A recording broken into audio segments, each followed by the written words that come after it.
Welcome to The Explainer. I'm absolutely thrilled you're tuning in today. We're diving straight into a reality we literally cannot escape: adversity. Look, let's be honest with ourselves. Our default human reaction is almost always to resist hardship. When things get tough or the unpredictable strikes out of nowhere, we naturally want to push back, complain, or just run for the hills. But what if the very things we are trying so desperately to avoid are actually the exact tools we need the most? So I want you to ask yourself right now, what if your greatest obstacle is actually your greatest advantage?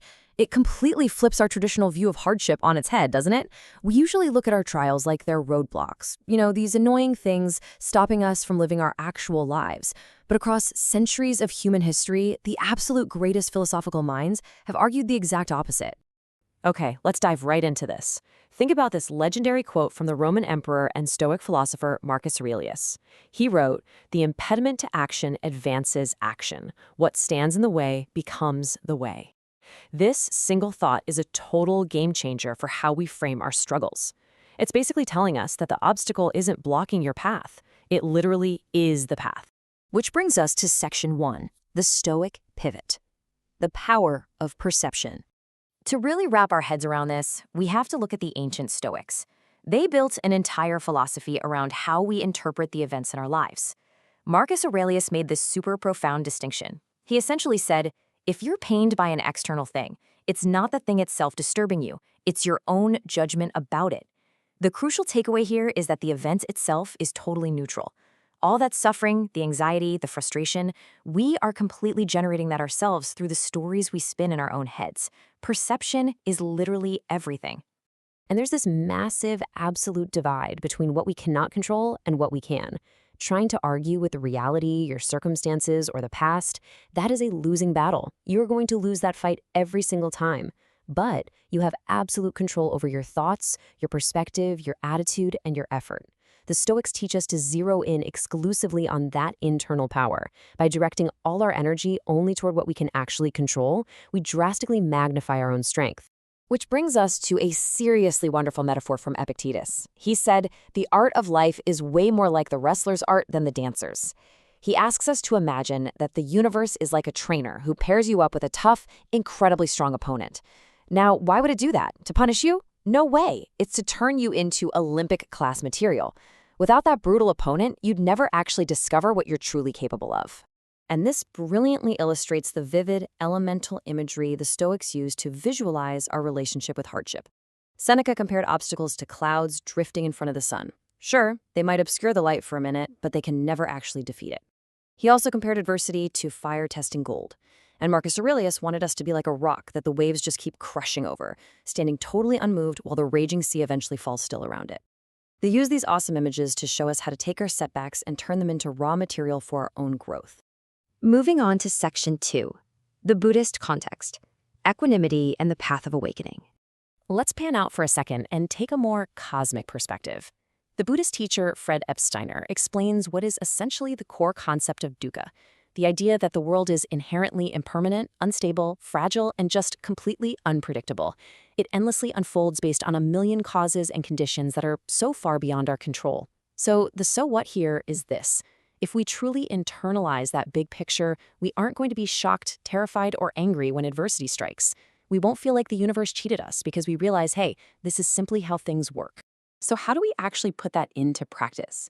Well, the Tibetan Lojong teachings offer what are called the 3 fierce mantras. First up, whatever has to happen, let it happen. This is an amazing tool to just drop that exhausting, endless cycle of hope and fear by letting go of our tight grip on controlling outcomes. Second, whatever the situation is, it's fine. Meaning every single challenge, no matter how brutal, is literally the perfect time to practice transformation.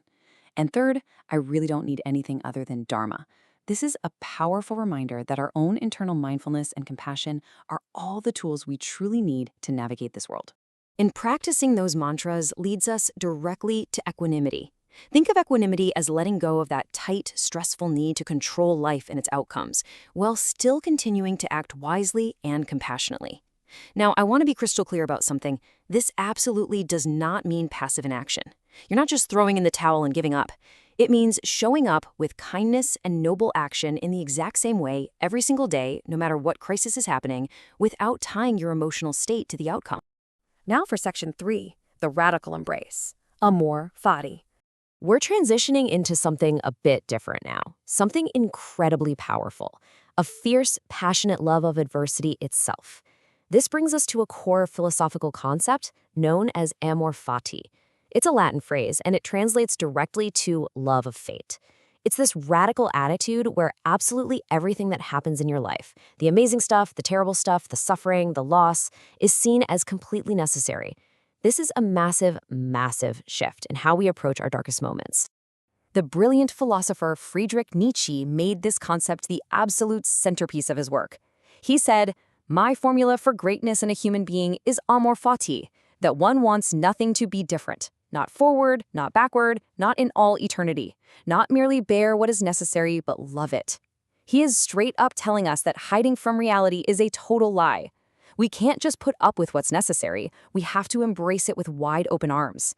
Now, what is super interesting is how Nietzsche qualifies this. He isn't saying suffering is a good thing all on its own, like pain just for the sake of pain. Rather, suffering is an absolute precondition for the good. He believed that going through great pain is the ultimate liberator of the human spirit. It's what makes us deep, what makes us profound. A single moment of ultimate happiness, a single moment of truly affirming life requires all of eternity, every ounce of the good and the bad, just to produce it. Let's look at how this idea evolves into modern philosophy, specifically with Albert Camus and the myth of Sisyphus. Camus developed the whole philosophy of absurdism. You probably know the Greek myth. Sisyphus was condemned to spend eternity pushing a massive boulder up a hill, only to watch it roll right back down to the bottom. Camus connects right back to Nietzsche here, arguing that true happiness requires us to acknowledge this kind of meaningless struggle and positively affirm it anyway. We have to learn to embrace the boulder we're condemned to push. Camus summarized this whole vibe beautifully. He wrote about having a will to live without rejecting anything of life, which is the virtue I honor most in this world. He talked about taking the white thread and the black thread of life and braiding them together into a single cord. This is so much like Viktor Frankl's concept of tragic optimism, finding profound meaning and hope despite immense pain and loss. That is the modern evolution of amor fati.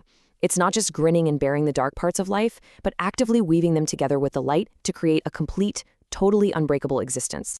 And finally, Section 4, Transforming Trials into Triumph, the Arc of Transformation. So how do we actually pull all of this together into a practical toolkit for our lives? Think about the psychological journey we've just taken, because it really scales up in intensity. Step 1, you learn to tolerate your perception using stoicism.